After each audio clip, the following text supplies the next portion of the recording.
Hey, what's going on, Inspirers? Another day of learning awakes us all. You are back once again on this fantastic show where we get to introduce you to amazing individuals. We are on Hurdlers of Adversity, Conversations with Mindsight Warriors. Today we have a fantastic guest. I'm going to leave him in the wings right now, as we always do, because I just want to we got to tease it up. We got to get you on board. We got to make sure that you are have it on and popping. So right now we're in the Olympic season, right? The Olympic Games are about to start. It's really getting pretty hot. We had Dan O'Brien on last week. Before that, Ruben Gonzalez we had on. So all Olympians this month. And so we have another one that's gracing our presence today. I'm so thankful that he is in our studio. So make sure you get your questions ready. We want to make sure that you're ready to go for all the Olympic stuff that's about to go down and start happening over in Tokyo, Japan. So make sure that you're ready for that. So I'm your host, John Register, and I'm an inspirational keynote speaker. I'm also a Change Mindsight Warrior. We'll talk a little bit about that, what that means. And I work with business professionals, business leaders to help them amputate fear, hurdle their adversity, and create their new normals so they can win the medals in their lives as well. So mindset really is kind of our current state. It's what we see ourselves, how we see ourselves every single day. But mindsight is where we desire to be. Where do you want to be? That's your mindsight. And can you let your truth outweigh your fear? When that happens, we will commit to a courageous life. We'll commit to courageous acts. So that's kind of how we began to have this. And the dialogues we have with individuals are those individuals who have kind of overcome some type of trauma, overcome some type of adversity, and now they're living in a way that's so powerful that they are now giving back to somebody else. They're helping all of us to overcome the adversities that we might have in our lives. Not that they're going to help us make the jump, but they make the jump a little easier because of what they share with each and every one of us. So make sure you're on my website at johnregister.com to follow on all social media platforms, all social media channels, because we want to make sure that you are in there with all the know of what is going on. So last week today, we had a lot of stuff that was going on in the last week. We came back once again from the National Speakers Association event. That's actually where I met our guest from. Wow, it just blew my mind. This guy blew my mind. So we're going to, as we get ready to talk to him.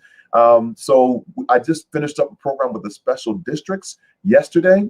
That was a fantastic presentation that we had with them, and really, I was kind of in flow again, in-person events. So that was really wonderful. And then we were over at the Olympic and Paralympic Museum in Colorado Springs, Colorado, Olympic City, USA.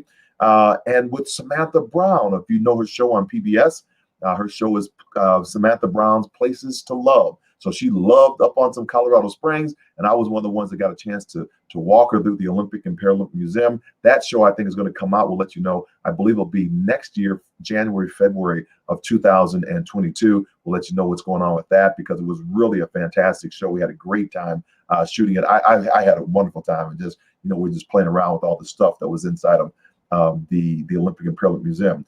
Now, the National Museum of American Diplomacy, we just did a program with them as well. The museum really talks about the story of American diplomacy around the world. And part of the story is sports and the roles it plays in shaping our world. So those are the powerful things that, we're beginning to come up about.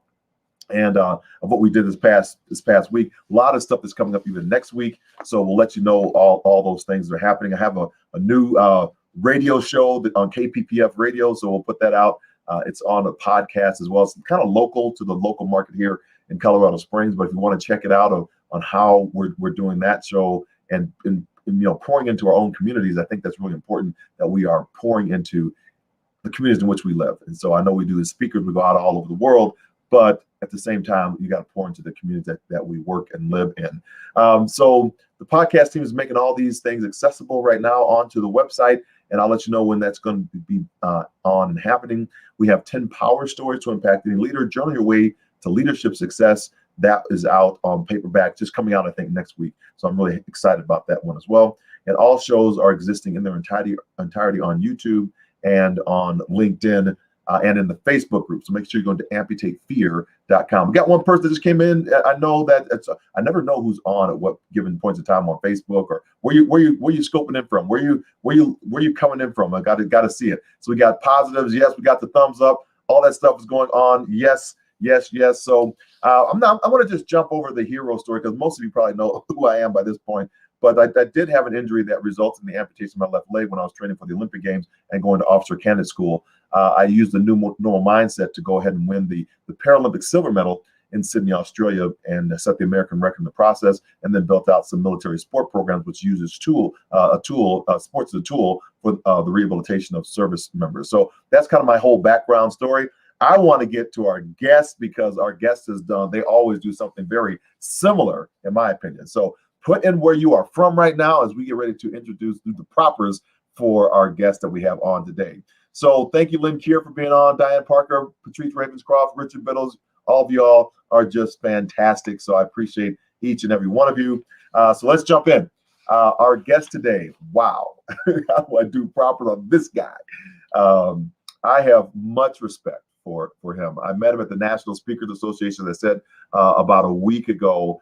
Our annual convention called Influence. If you're thinking about becoming a professional communicator, professional speaker, this is a conference that you should show up. They don't teach you about speaking.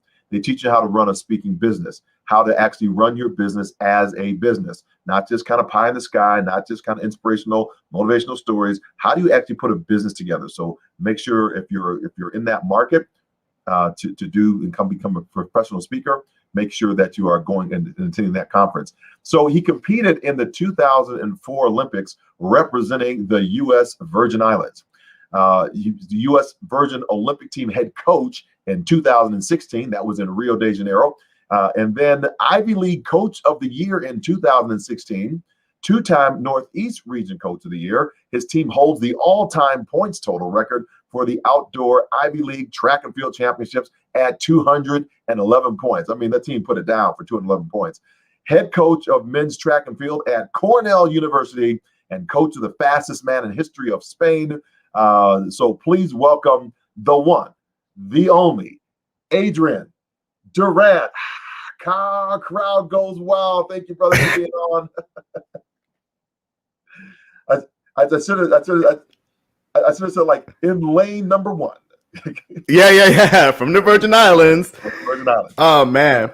I appreciate the great intro. Thanks for having me, John. Absolutely. I'm so glad that you on. Make some time to come on with us. It's great to see you again. I know I was just on your podcast. It was fantastic. Yeah. Could have talked to you all afternoon. So thanks for reciprocating coming back on this one. So I just want to kind of jump in. The Olympics are getting close, right? They're like tomorrow, I think, starting the opening ceremony. So what's going on in your mind in terms of your past competition or your past coaching experience from the games as the games approach? And like, oh my gosh, they're here again. Yeah, this year's Olympics, they're a little bittersweet for me, because I haven't been to two games at this point. I understand that when you're a competitor, you work so hard to get there, but a big piece of that Olympic experience is being in that country, experiencing the culture. You're meeting other athletes and fellowshipping with them, and you're exchanging pins and gear. And, you're in a dining hall and you're meeting athletes from all over the world, some of the best athletes. I remember one of my highlights in 2016 was meeting Simone Biles in the dining hall in Olympic Village in Rio. And it was oh my goodness, Yeah, but it's funny because you're there with the best athletes, but then you see someone like her and you're like, oh my goodness, this person's incredible, I was like starstruck. Right. And so that's not going to be there this time around. There are going to be a lot of restrictions. The athletes aren't going to get to experience that piece. I don't know what the opening and closing ceremonies will be like, but it just won't be the same Olympic experience. And so I feel for the athletes who have been working, to make an Olympic team, you're sacrificing so much. And so I feel for the athletes who are going to go there and it's not going to be the same. Now, I am happy. The sweet part is that they will get the opportunity to compete and represent themselves and their country and their families, and they've earned it. So I'm glad they will have the chance to compete, at least. Yeah. Adrian, talk a little bit about that. You said a little bit about the they sacrificed so much. And I think we hear it on the peripheral, but coming from as an athlete and as a coach, having both of those hats, what do you think they've sacrificed? How help us understand the sacrifice an Olympic or Paralympic athlete has to make before they reach their goal and their dreams? Well, I mean, getting to that level in anything, any endeavor that you're going to undertake is going to require a lot for you to give. So to be an Olympian, you're training. You're following a strict regimen. You're training 5-6 days a week. Even the seventh day you're not training, your recovery is part of your training. So your active recovery day is scheduled. So every day of your week is scheduled. If you're doing it the right way, if you're, what you're eating, you're seeing various members of your team. So there's not just a coach involved or an agent, but also other medical professionals, whether it's a chiropractor, massage therapist, a sports therapist, a sports psych, whoever is a part of your team. You're committing a lot of time to this. You're not staying out late. You're not having much of a social life.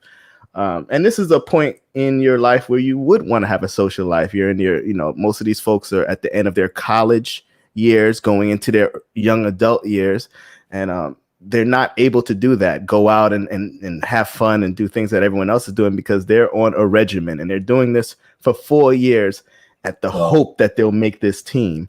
And so, it's, if you don't work out consistently, or if you do, you know how hard it is to do that every day. And to work out at the level, because this isn't working out, this is training. So they're going out there and pushing their body to the absolute limit, risking injury, risking everything. I mean, and when I say risking injury, I mean risking injury. And so it's just a lot to invest, and it's nothing's ever guaranteed. And to give up that much and to not know where you're going to end up, it's a risk. Yeah. I don't think people understand. I mean, it's just kind of walking through one of the things. The most terrifying thing I did as an athlete when I was training was the pull rope to run over speed. I used to hate that thing, right? And so, but to understand, to get the body to understand how to run fast, there was a pulley system, and then you're clipped in. And somebody's running one way and you're running another way, and that pulley system's pulling you faster and faster than what you can go, right? It's yes. And you have to turn over. It teaches you how to turn over faster. Man, that was you're over 100% of your capacity. 100%. Yes, and that's the thing about track that people don't get. Track and field specifically, it's a your body's not supposed to be at that high level. A human's not really meant to sprint all out. We're not the best sprinters. We have to train ourselves. We have to do all this stuff to put ourselves in the right position to sprint. But what humans are good at is endurance. We can run for a very long time, but we're not really good at sprinting. And when you're in something like 100 meter, you are at 100%. You can't run a 100-meter race at 90% because you're going to lose. You're going to get last. So you need to be at 100%. And that's a lot of strain to put your body under, and it does have consequences. Yeah, I think it's when you talk about the 100%. There's a story I'll often share in my keynotes about a guy named Gong who gave 100%. He has no arms. He's swimming. He does a 200-meter IM. Every flip turn, he hits his head on the wall because you have to touch the foremost part of your body to the wall before you turn around. He stops the clock as a world record, gold medal performance. And because he doesn't have any arms, he begins to sink in the water. And the officials have to race over to hold him up by where his arms should have been so he wouldn't drown. So this guy's won the race. He set the world record. And I'm thinking to myself, how many times does this guy have to bang his head against the wall to win that gold medal and push himself to sheer exhaustion to the point of drowning to keep that, that world record? And I said, you know what, John, you probably haven't even, he gave 100%. If that's 100%, you haven't even given 60%, and it shifted me on how much I needed to focus in and dial in and really commit to the system and the process. Your thoughts on that? No, I agree completely. One thing that I've learned in doing my podcast and interviewing these Olympic medalists is that I see why I didn't win a gold medal, because as much as I thought I was sacrificing and giving, which I was, they took it to a whole nother level. That's what I saw. And I mean, I thought I was working that hard, but the commitment that some of these folks make, I mean, this is, you know, real life. These are real commitments. You can't go into it halfway. I was speaking to Levan Sands recently, who was a Bahamian triple jumper, and he was one of the best in the world. He's a bronze medalist, and he was at the Olympic Games, and he knew that he had a tear in his patella tendon. He could feel it. It was there. He felt it on the previous jump, and he had a decision to make. I'm at the Olympics. I'm either going to go for this or why am I even here? And he went for it, and his knee gave out, complete tear, and he buckled. And there's a lot of footage of, you know, it was a terrible injury and that he had to recover from. But that was a choice he made. It's like, I'm going to go for it. This is why I'm here. And that's a tough decision. Wow. That's incredible. We have Dr. Ashworth, and she comes in and she's saying people can learn so much about the human excellence from athletes and their leadership. And, you know, Dr. Ashworth, you know, a lot of times Adrian is really doing that. He's got a podcast called The Home Stretch. It's absolutely fantastic. And he's talking with all these amazing Olympic athletes. And what do we learn from them? You know, what's the psyche? What's the psyche, not just of showing up and getting to the Olympic Games, but actually winning a medal? That's a whole different kind of topic. Can we work in those really small micro moments, those micro wins, the micro trainings that separate third from fourth?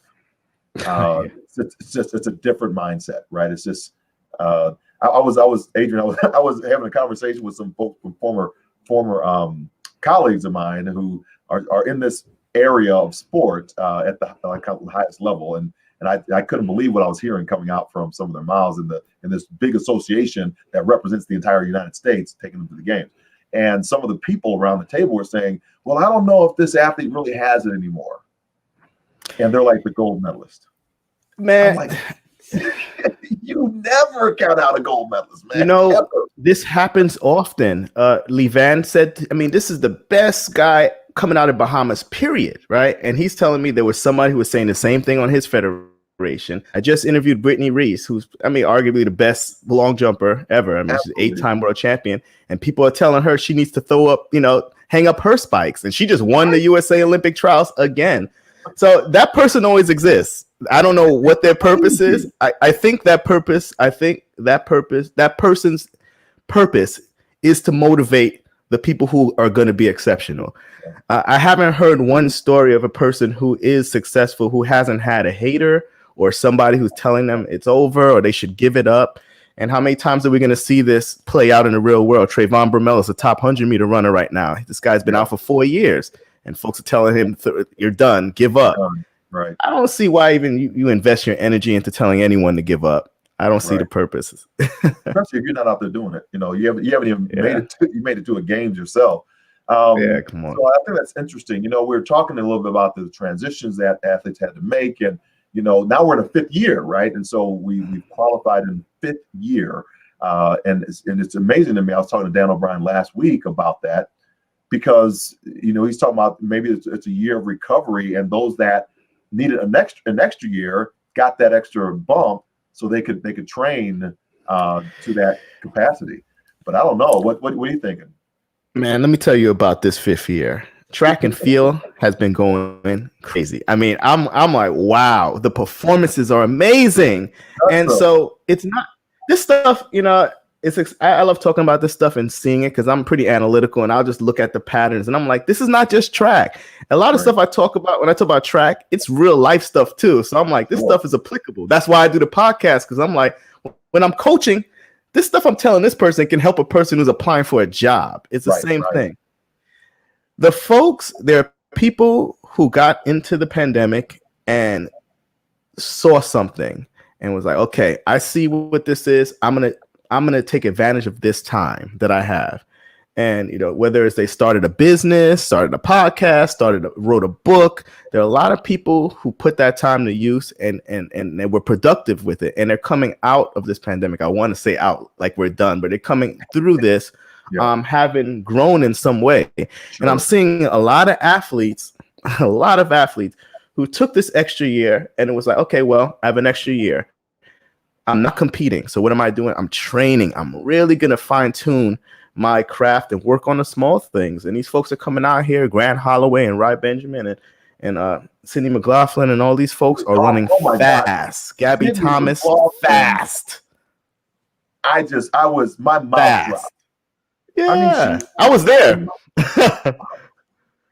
It was such a good meet. Fantastic.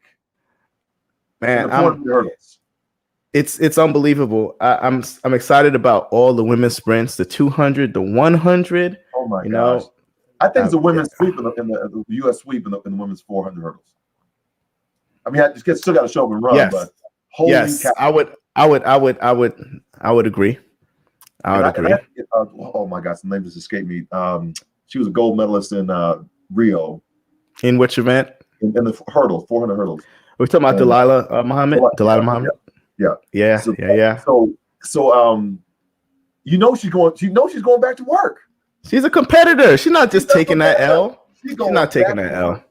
Yeah. She's not taking that L. Now, folks are running fast. It's exciting, and so that's what I've seen. Even I'm at Cornell. We're in the Ivy League, and we didn't have competition, and we just trained, and we had one track meet at the end of the year. And folks are just personal bests. We qualified folks to the national championship with just one opportunity. And that's something that I've seen a lot of this year. Anytime folks had one chance, they took advantage of it. So, in a typical season, you have 3, 4, 5 track meets. Folks this year were like, I haven't run in a year. If I get on that track, I'm going to show you what I have. And it's impressive, and it's I think it's good. So, they're always a set of folks. They're always going to be a demographic of people who respond to adversity and catastrophe and things like that. I don't want to say in a positive way, but they spin it and decide, okay, I'm in this situation. How can I get out of it? How can I use it? How can I grow? They're thinking of it that way rather than dwelling in the negative part of it. Like, oh, I'm done. I have nowhere to go from here. It's all right, fine. A year, I'll be ready next year. I'm gonna work on my speed endurance. I'm gonna work on my block start. I'll be ready next year. So, ladies and gentlemen, you're listening to John Register. I'm talking with Adrian Durant right now. You're on the on podcasts and on the LinkedIn Live and on Facebook and all these other social channels on Hurdlers of Adversity, Conversations with Mindsight Warriors. We talk about mindset to mindsight, and he is just dropping knowledge, dropping bombs right now. If you've been enjoying this conversation, please put Adrian in the chat. Find him, push him out there. Make sure that you are tagging him because he's got some fantastic knowledge. We're going to come back. I want to just talk to you as we're going, further down this. You mentioned something which sparked another question, kind of in this vein, and I want to shift gears. But that is, the lessons that we learn from the Olympic and the Paralympic Games as sports athletes, as sports envoys, traveling the world, being able to see different countries and customs and cultures. Like you're saying, in the Olympic Village, this is probably not going to happen by eating together and fellowshipping together. We get a chance to see the athletes in their element, and just what we see on TV. We see them laughing and joking and sitting down at a table with other individuals that they can't even speak the language, but through the power of sport, they connect. Talk about what lessons can we learn that we can implement into the business community for those watching the show and kind of learning from the athletes. Into the business community, great question. Well, I think that a lot of the issues that we have when it comes to even communicating is I don't want to say a lack of perspective, but a limitation on perspective. We can only understand our experiences and frame them, frame the things that we see and hear and the conversation, everything from our perspective, how we lived our lives. And so a benefit of the Olympic Village, and even for me as a track field athlete, having been able to travel the world, is a lot of the perceptions and stereotypes and assumptions that I had about people in different places were corrected when I visited those places or when I interacted with those people, spoke to those people and found the commonalities. I'd like to say that if you want to expand in business, it's important to know your audience and not just on a superficial level, but understand who they are, their experience, and try to see from their perspective.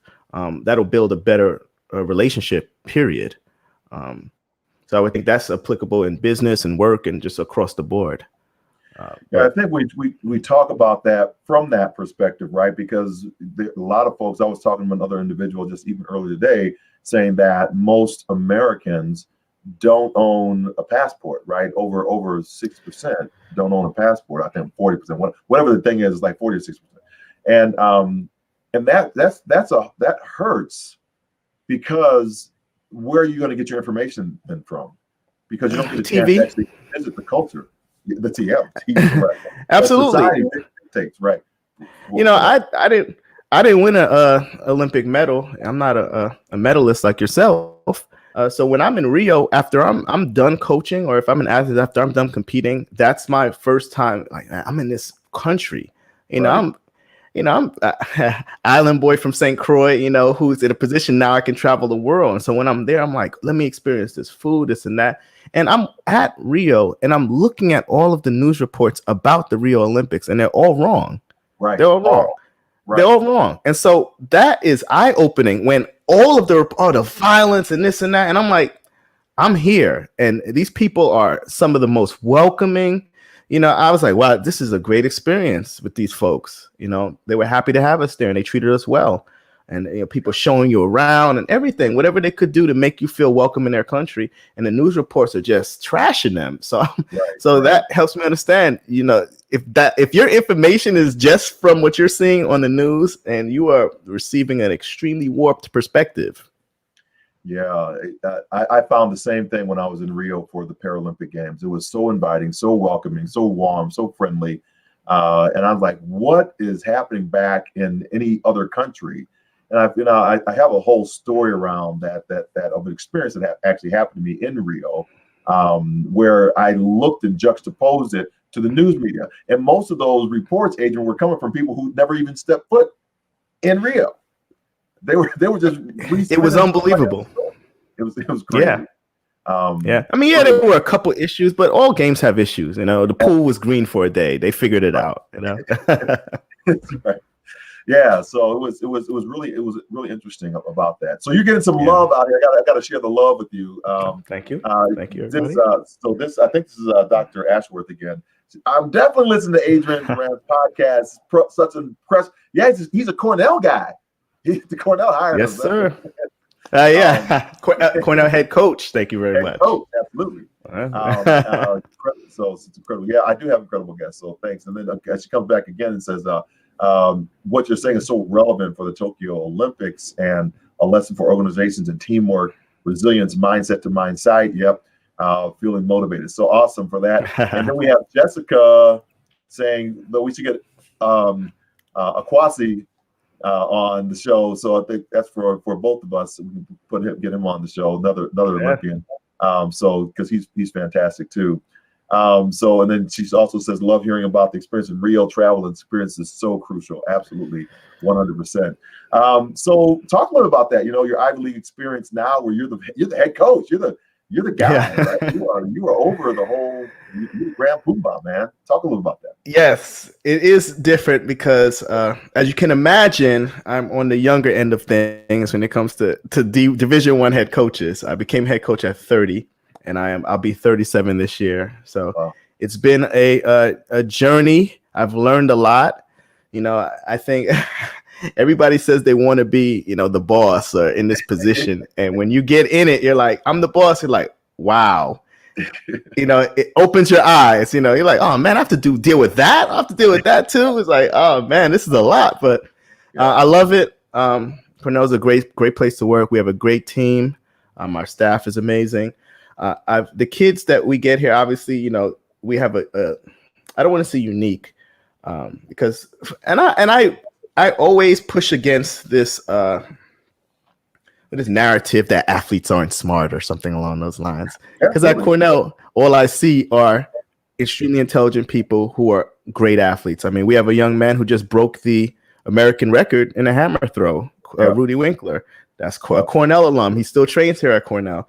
And so I'm seeing folks who are extremely motivated on the academic piece and on the athletic piece. And it's an amazing thing to see how they use their kind of academic strengths and apply it to the athletic piece. But it's been a journey here, working my way up to this position. And I usually don't go into the details of how it happened, but it wasn't, it involved some sleeping on some floors and a little bit of hustling, and that's what it takes, and and the whole reason I started my podcast is because you see successful people, you see them on TV, you see them on YouTube, you see them on Instagram, and you see bits and pieces of what the journey is, but you don't really know the journey until they sit there and tell you the story. Like you can Google me and say, this and that, and your story is incredible, and I listen to all these stories, and I'm like, man, mine isn't as crazy as that. But even from my perspective, I'm a young African-American male from also the Virgin Islands, which is the U.S. territory. I'm not tall. I'm dark-skinned. I was adopted. I don't know who my father was. I don't remember who my blood mom was. All this stuff that if you just experience that, you hear that you're not supposed to make it. These things, you're not supposed to make it. You're not supposed to be successful. The world is against you. And I was never taught that from my grandmother and my mother, my adoptive mother, and my grandmother who raised me. I never was taught that. I was, when I said I was going to be an Olympian when I was in maybe 4th grade, they were like, that's right. And they did everything they could to facilitate that. My mom was at every track practice, sitting in the car waiting, and she gave up her personal life to make sure that I could be at track practice. And that's how it was. It wasn't easy, but there was a path there, and people don't really know what it takes to get where you're at. And so I think by these stories that we're telling, it normalizes these experiences. Like, man, it really does take a lot to get to another level, and that maybe I can push a little bit harder. Yeah, it's one of those things. I often think, what's coming up for me. A couple of things are coming up for me. One is the journey. And it's going to be interesting, I think, to see with kind of some of the Ivy League schools now, which might open up a little bit more because a lot of the testing to get into schools went by the wayside during COVID. So now they were inundated with a lot of applications, and they have no way to really, they have to go back to old school. They can't really look at a test score to see if somebody's, qualified or not, which were kind of biased in the first place, right? Of how you get access to things. So now it's like, all these people are coming in. I'm really interested to see what's going to happen on the explosion, and then what will happen because of that. Just because now you have a greater amount of talent that's coming into a place, and so what happens on the, on the sports side, on the music side, on the arts side, on all these different things that might be just coming in, and as well as law and business and all the other things. I think it's going to be fascinating. So that was one. The other one is, we were at the National Speakers Association, and did you see the Koteki's presentation on Must Be Nice? No, I didn't. So the Must Be Nice presentation was talking about all the things that we envy in somebody else that is kind of regular for them, right? So it must be nice that you were in the Olympics, so that means you're going to get all these speaking gigs. Must be nice that you went to the moon and came back. I heard the song once. It said, anytime I hear someone say, you must be nice, I think you must be a hater. That's exactly. Yeah, it must be nice. The one thing about the must be nice thing is like, must be, oh, you're head coach at Cornell? Must be nice. Yeah, it was nice when I was on food stamps, homeless, and coaching at the same time. That was sure nice, right? Like, come on, man. It's nice. It's the struggle. What are you most excited about watching in the games coming up? The 100. I was a little more excited if Sha'Carri didn't go ahead and get herself all caught up, but I'm still excited about it because I want to see a 10-5 or something like that. Man, this is gonna. Yeah, but it's gonna be. It looks like Jamaica is gonna go ahead and take that one, so we'll see. Yeah. So we'll see. We'll see what happens with the relays coming back after that. So you get the stick around the track. If US could get the stick around the track, it'll be fine. Yeah. So I think it'll be okay. So we talked a little bit about, you've got tremendous success at Cornell. What specific tools or strategies have you identified that contribute to your success? So there are a couple things, and I don't want to just say my success. I want to say that these are things that I've identified, between myself, people I know, and talking, and the podcast. I'm telling you, this podcast has really been enlightening for me, because although I've known all these amazing people, really hearing the details of their stories, it's like, okay, so I know this for a fact, that you need this to be successful, period, because this is what everyone has. So there are a couple things. There are three things that I've kind of identified. Yeah. The first thing is that whatever you're pursuing, as a job, or it's, you want to be an Olympic gold medalist, or whatever it is, if you want to create a path to success, you have to make a real decision and live by that decision.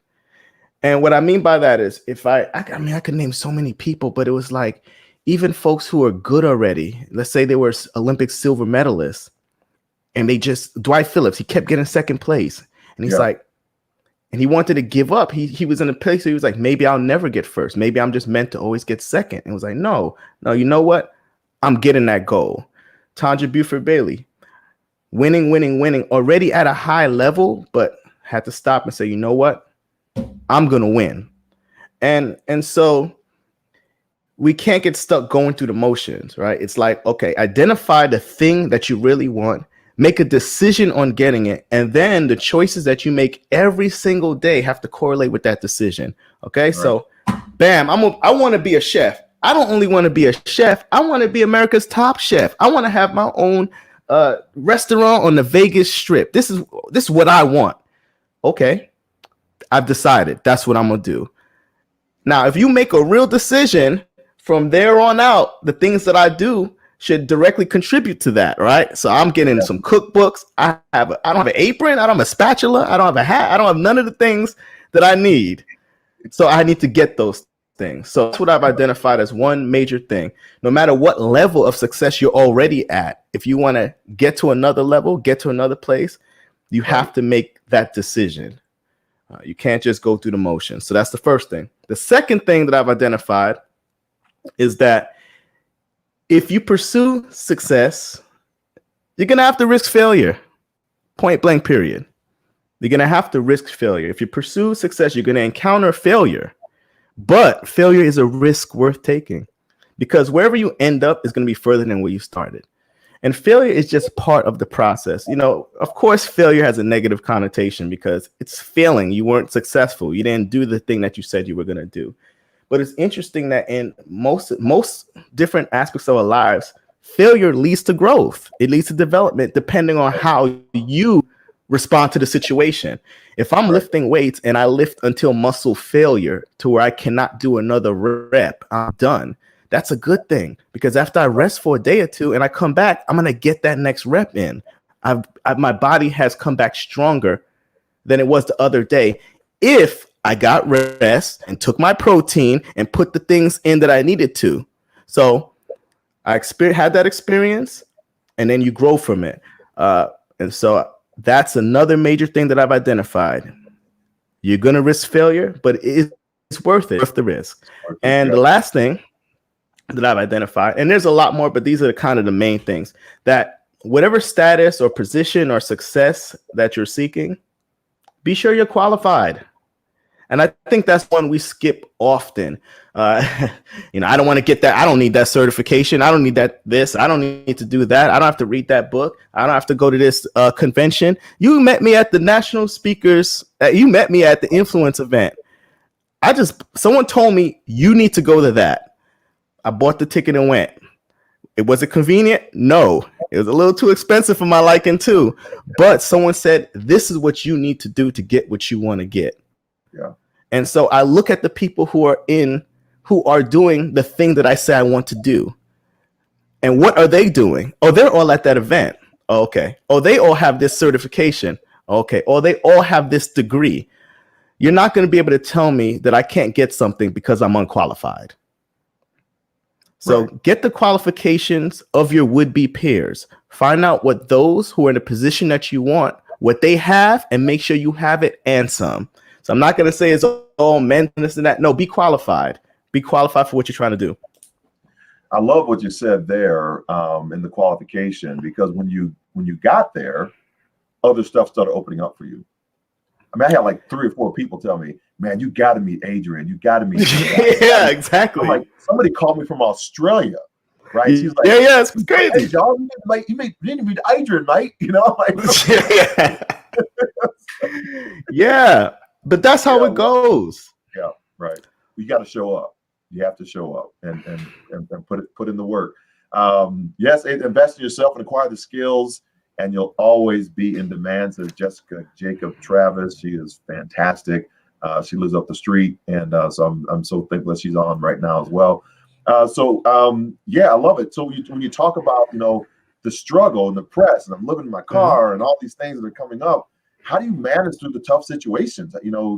Do you have to go to a piece of you have a piece of advice that kind of helps you get through it or helps others? I do. I read somewhere, I'm a Libra, so I read that it's a thing that comes with being a Libra. You're a shock absorber. I don't know how true that is, but I know that I fall back on a couple of things. And it's so funny because at 37, I fall back on something that I learned in elementary school from my very first track coach.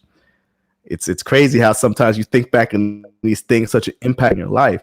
And I realized I had been applying this throughout my whole life. Anytime I was in a tough situation. Rule number 1, never panic. It seems simple, but you'll be surprised that when something's going crazy and you remember that, how quickly you can gather yourself and start doing the thing that leads to remedying the situation, which is working on a solution.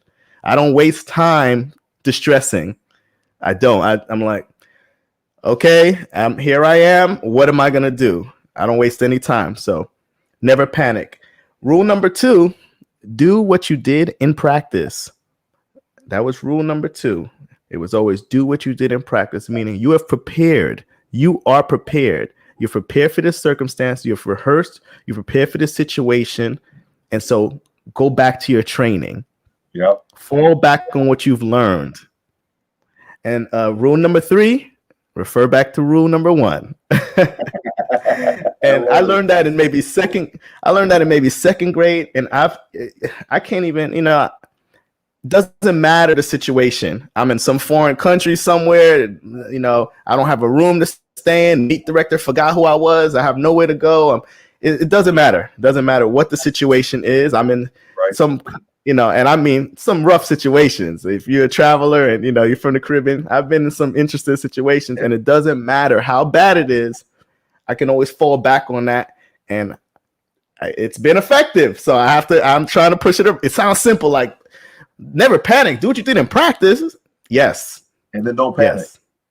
Don't panic. Don't panic. That's the most important one. Don't panic. I share that. We're so aligned. It's amazing. One of the things I'll talk about is oxygen. And when oxygen leaves our environment, we begin to panic. We're looking for the next breath.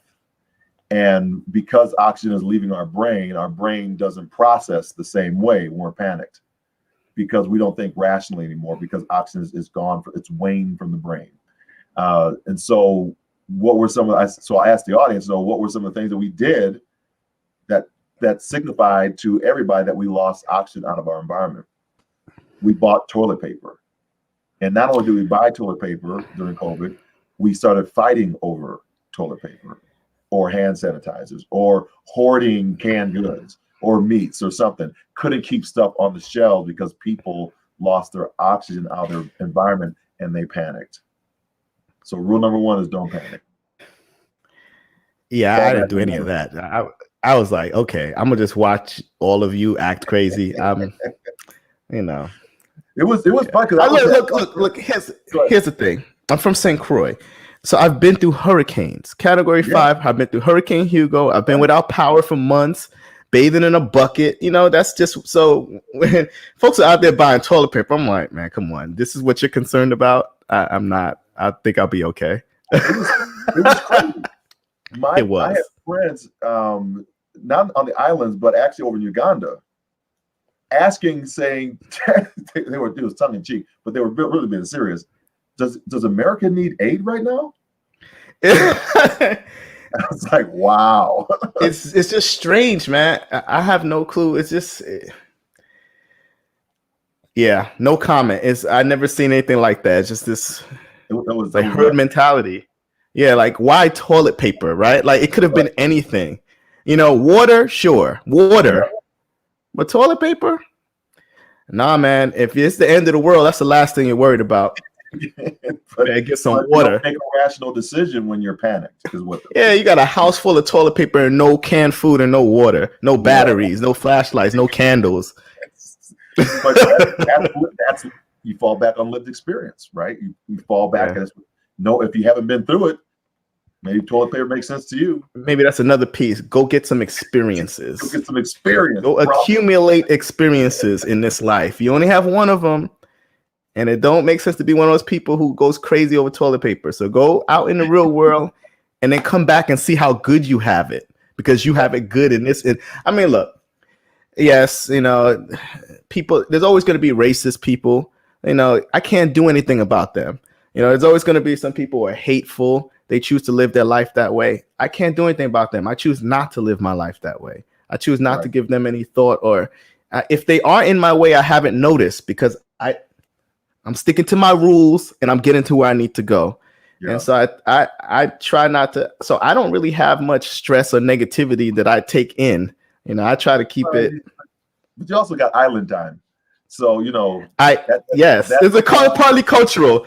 I mean, you guys, you can see the background here. You got island time. And that's my joint is always Hawaii, or I'm going to Jamaica or something. My wife and I, that's just chill time. Listen, you can't go to St. Croix and try to rush. You can't. So, you better pick a little piece of that with you. Like, hey, man. It's going to come when it comes. So we're talking with Adrian Durant. He's Ivy League coach of the year. If you're enjoying the conversation, give him a shout out. Put some love in the box for him. Follow him, because he's just one of these amazing young men. And if you've been enjoying the conversation, what I always say, because I date myself, is put that 8-track in, keep pushing forward to get back to the beginning. So that's how we rewind the tape. Oh, man, 8-track. 8-track, baby. 8-track in the car, in the Cadillac, sunroof top, down in the back, digging the scene. Yeah. Woo woo. All right, so we're going to jump into this real quick before you wrap the show up on JR's Rapid Fire 10. There's 10 questions to ask you real quick. They're so easy. But you don't have to do any thought about it. If you want to say so, but they're really quick. All right, so we're gonna change the viewpoint on this right now, and we're gonna bring it close. All right, so here we go. Favorite pregame snack? You said I wouldn't have to give this any thought. This is tough. Favorite pregame snack? Yeah. What do you do? Does it sound weird that I don't snack that much? I snack, but not that much. But I would have to go to if I'm talking about snacks, I would have to go to Doritos, like the nacho cheese Doritos, because I love those. Been eating those since I was a kid. I also am a fan of cheese, like Ritz crackers and cheese. I know I can go through like a whole block of cheese pretty quickly. So now you all know. So Doritos and cheese whiz crackers. Cheese and crackers. Not cheese whiz. It has to be some real cheese, like high quality, extra sharp. Yeah, good stuff. Okay. Your ritual before running a race? And I've been retired. How long have I been retired for? I've been retired for a while. I can't remember my ritual. Okay. A big piece of what I do, and I teach this, is visualization. It's super important. Yep. So I have to make sure that at some point I'm visualizing my race, whether it's walking around the track and if you get really good at visualization, it's almost like you're there. You can hear, the starter. You can hear the sounds. You can feel the people next to you and just really get into it. And it's like running a race. So it's prep. So lots of visualization for sure. And getting a massage. Have to get a massage. Sure. Before the race? Yeah, just a flush out. Just a little flush out. A light one, not deep tissue. Yeah. Gotcha. Okay. Who do you study the most? Who did you study the most in your sport? Who did I study the most? Like as a like coaches? Could be anybody. First thing that comes to mind. Who did I? Well, that's different, man. These are harder questions than I thought. You said these were easy. These are hard because I can tell you have somebody in your mind right now, but you don't want to say their name. No, because it depends on what you mean by study. Because okay, after I finished college, I was running track as a professional, and I went to the World Championships indoor in Paris, and I thought I was good, man. Like I made the semifinals of the 60. And so when I came back to the U.S., I joined a new training camp, and I don't know if you know LaShawn Merritt. I trained with him for a little bit, and he's a 400 runner. And I remember one of my first days going to train with him, we were doing 20-meter block starts. And I was a 60-meter runner, and I'm 5'8", so I'm power speed. And LaShawn's 6'3", he's a 400 runner, and he forgot his spikes at home, and he was wearing sneakers. And we're doing 10-meter block starts. And so a 60-meter runner who's been at the World Championship is supposed to beat the 400 runner in sneakers, and he was killing me every single one. And that's when I realized how much of a beast, a freak of nature LaShawn was. But I definitely studied that guy because I trained with him every day. And I'm like, okay, this is on some unreasonable stuff I'm seeing. So studying in that context as an athlete, as a coach, my head coach was Curtis Fried, University of South Carolina. Oh, absolutely. Yeah, so that was my coach. He's still in the game. Curtis Fried.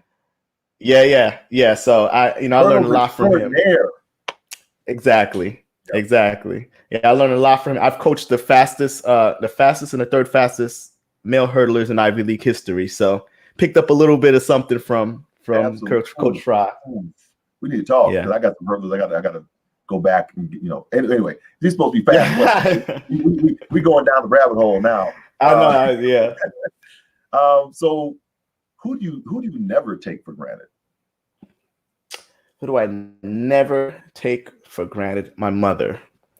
That's 2 for 2 on that one. That's it, because that's an easy one. Because, like I said, I pay attention to all the little things. Like I know how I was raised. I had a good childhood, and I know I was raised in a untraditional family. Aside of being adopted, I was raised by a mother and a grandmother, and I didn't have a father in the house, and they did everything they could to make sure that I didn't end up going the wrong way in life, hanging out in the streets. I mean, they made sure this was their mission.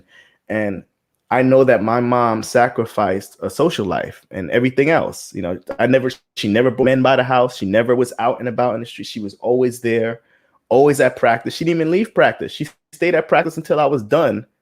And this was every time. And because of that, I got good. I traveled as a kid. Track became my dream. My goal was to go to the Olympics, and she supported that the whole time. So none of it would have happened without my mother and my grandmother supporting me even sending me to New Jersey to live with family members so that I would have the opportunity to pursue my track dream. Everything they did was to facilitate that. So I wouldn't be where I'm at now if it wasn't for their work and sacrifice.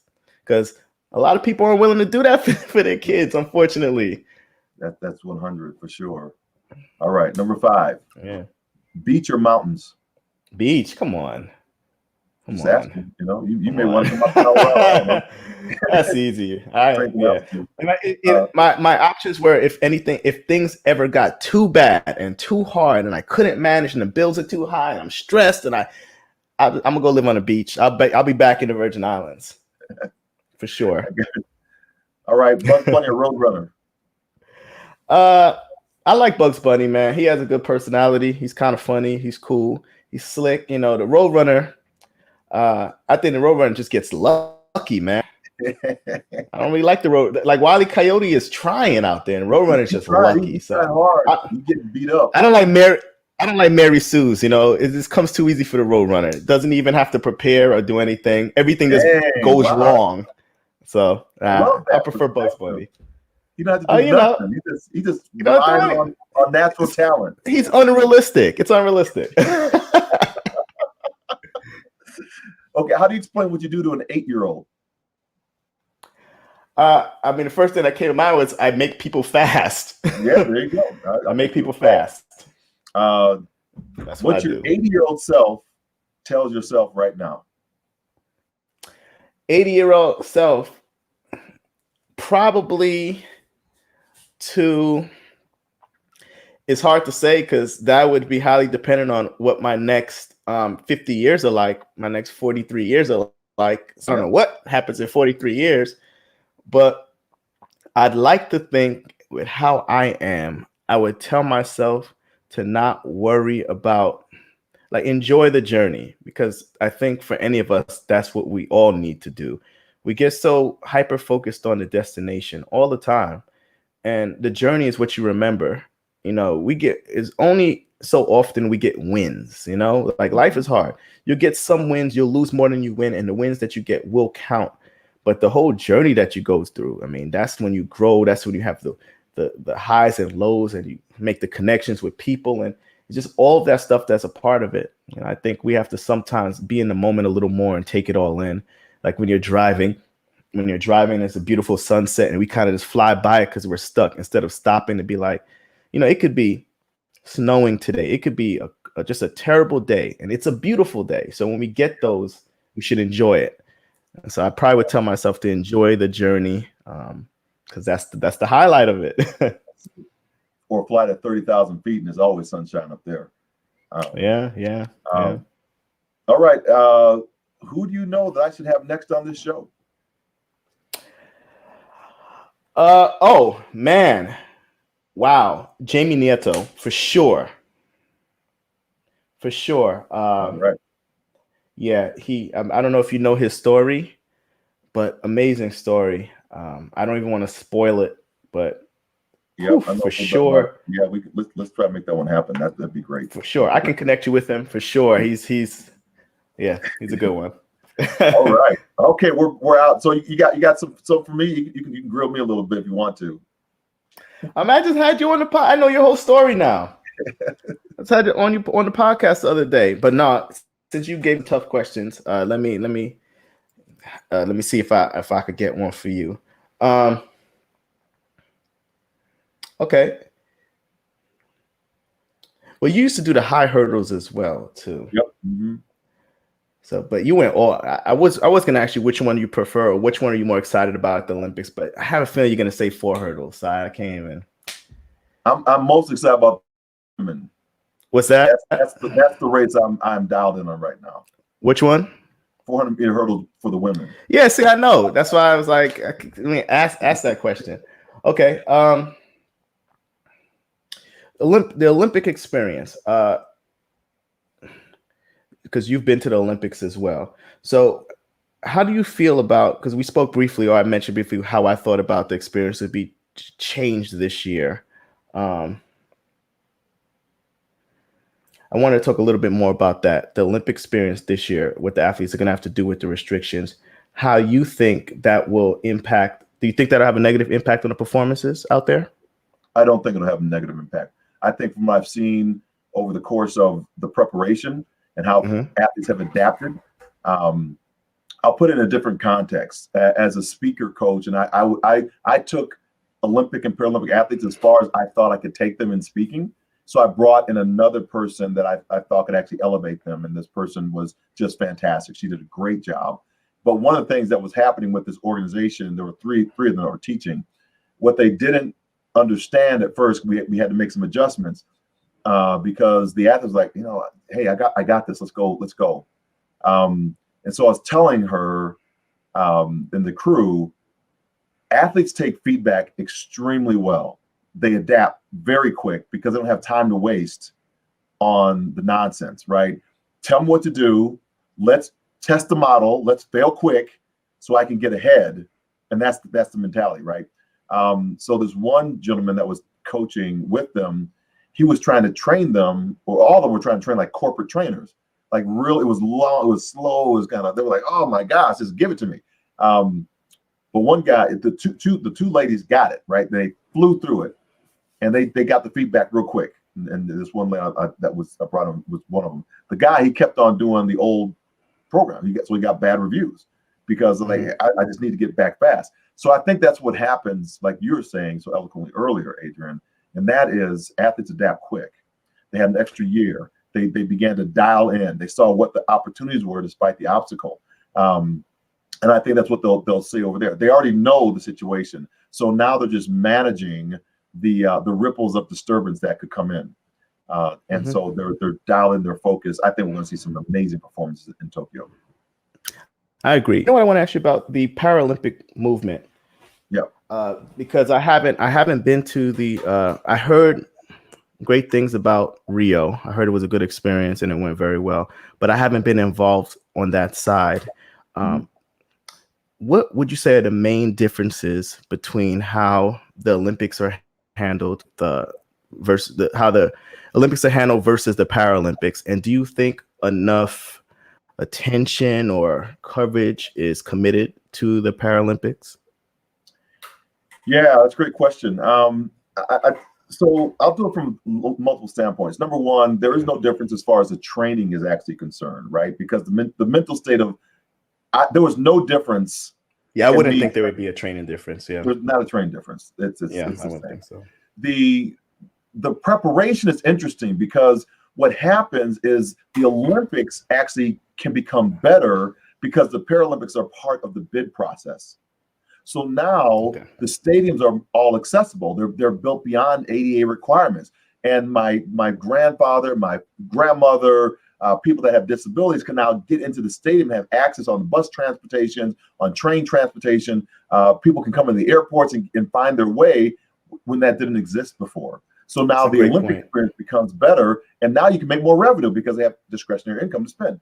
So now you're making that more revenue. When you flip it to the Paralympics, what I found the most amazing thing, the conversations are deeper.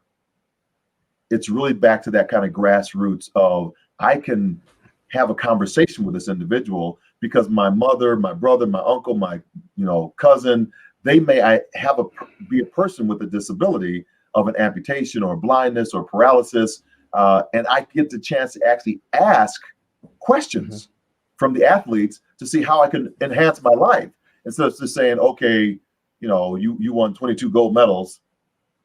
I'm never going to do that. How do I even identify with you, right? Yeah. So we see, case in point, we see Michael Phelps, right? He's now trying to bring it down using the mental health, so it makes him human, and that he had these struggles. Whereas the Paralympic athletes, it's an everyday thing. It's not a superhuman type deal, right? It's I'm just living my life as I so choose to live it. If you see me living superhuman, that's on you. It's not on me. You probably had a lower estimation of what I could actually do. Now I've exceeded your expectation, so now you're seeing me as superhuman, right? We don't say it about LeBron James. We don't say that was the most inspirational dunk I ever saw in my life, right? No, and so we need to use the same language. There's an opening that happens there, and so I think that with the two right now, it begins to have us to have different conversations about what is making its way into the Olympics on technology. Because I got a guy over in Germany who can jump off his prosthetic limb, and he can jump 8 meters 40. He can jump over 27.6 off his prosthetic. We got the double leg, Oscar Pistorius, and he's running 45 seconds in a quarter mile. And people say, wait a minute, is that techno doping? He's got an advantage. I say, okay, if he has an advantage, let's see. Cut your legs off, wrap on some artificial legs, and go beat him. Right? I knew he was going to say that. Right? I knew he was going to say that because it is a ridiculous thing. It's a ridiculous statement, but they're apples and oranges to align. The Paralympics exist for the athletes that run with artificial limbs or visual impairments or wheelchair runners or whatever it might be that exists for them. Olympics exists for the others. But what we're seeing is some of that technology that Oscar has, the technology that the jumper, I can't remember his name, from Germany has. Guess what it's starting to make its way into? The shoes over in track and field. And now they're saying, Wow. okay, now I'm running faster with these shoes because it's giving me more energy return, storage and return, and I'm running faster races. So we're seeing some of that creep over of the technology from Paralympics into the Olympics by putting that little cushion in that shoe and weaving that microfiber into the shoe fabric, and athletes are sailing now. They're flying. So we're Yes. seeing the technology coming in. So how can I get somebody caught the buzz of it? So that's what I think about all that stuff going on. I appreciate it. Yeah, for sure. All right. So greatest fear you have seen people overcome in your business. What's the greatest fear that you think? The fear of failure, hands down. Yep. Hands down. I mean, you would be so surprised at how many people are afraid to fail. It's like, yeah. And it's so common that I can hear it when they say stuff like, hey, I don't really know if I want to give it a shot this year. I'm feeling, I just don't know if I still have it in me. Yeah, I hear what's going on with you, because there's no way that's true from me knowing you. Right. And so I find that it happens particularly with, I work with Ivy League kids. So when you come out of high school and you're the best and the brightest and the smartest and the fastest person in your school, and then you come to Cornell, which is essentially the hardest school in the country. I mean, out of the Ivy schools, it's the easiest one to probably get into as far as admissions rates go, which is still difficult, extremely difficult to get into. Yep. But as far as the work you're doing to leave, it's harder. It's harder than Harvard. It's harder than Princeton. It's hard. And so they come to Cornell, they get their first C ever. And then they come to track practice and they get smoked. And they were the fastest in their county. And then it's like, so you get faced with the reality that, you're talented, but so is everyone else here. And if you want to be exceptional, you have to do more work. And so here's the dilemma. Okay, fine. So if I come out to this race and I try my very best and I still lose, what does that say about me?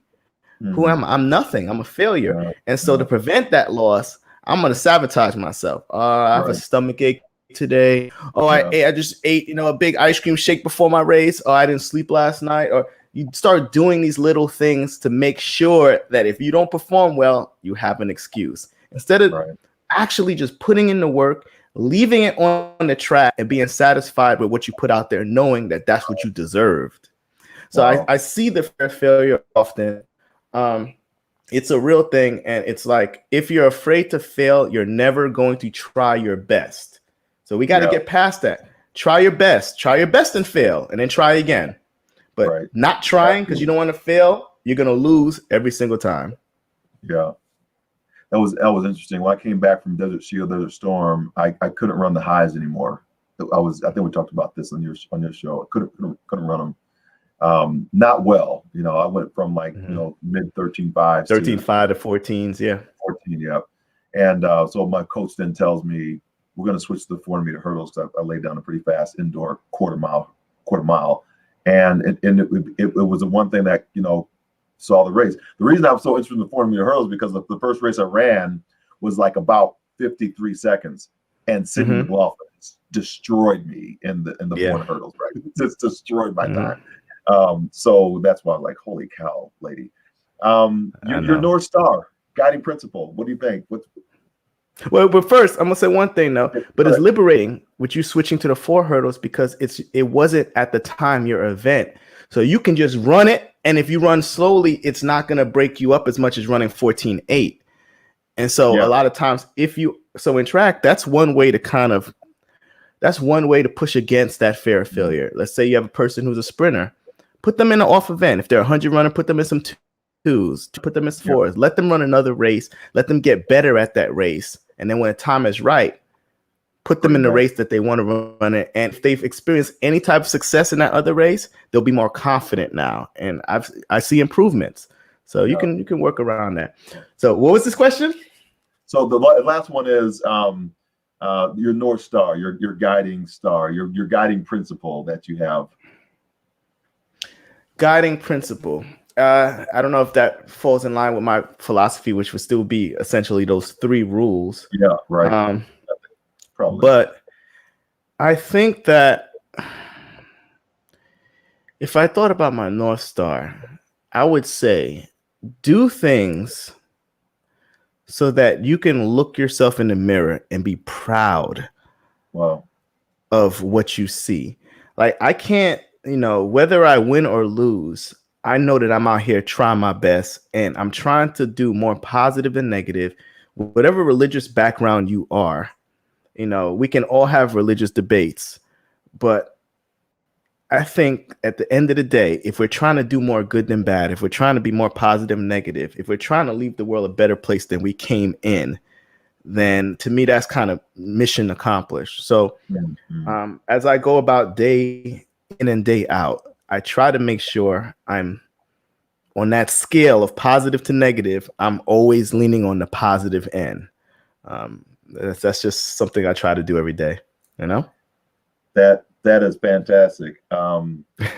Wow. Ladies and gentlemen, give snaps up, put the heart emojis, whatever you got going on for this Adrian Durant. Wow, we had a great conversation today. Rewind the tape, get the 8-track, whatever you got to do. How do people connect with you? Let me put your podcast up real quick. I want to make sure we get that, we show that. So subscribe to Adrian's podcast. Look at that. Look, braids, man. You just flicked up the braids, man. Hey, man, Yeah. The home stretch with Adrian Durant. Make sure that you are following that. We have a couple Facebook users out here saying, thanks, Mr. Durant. So we appreciate you being on. And we had the other one I put up there, failure, definitely fail fast. Yeah. Right. So thank you for y'all for being a part and on this show today. And we're gonna get ready to wrap this one up. I really appreciate you being on. If you want to stay on for a couple more seconds, we can come back and have a closeout. But I'm gonna close the show out just right now. So thanks, my brother. Thanks for having me. All right. So everybody, wow, what a show! What a show we've been on. I mean, it's like 4:20 my time, like 6:20 his time. But it was just off the charts great. Thanks so much for being on the show today, Adrian.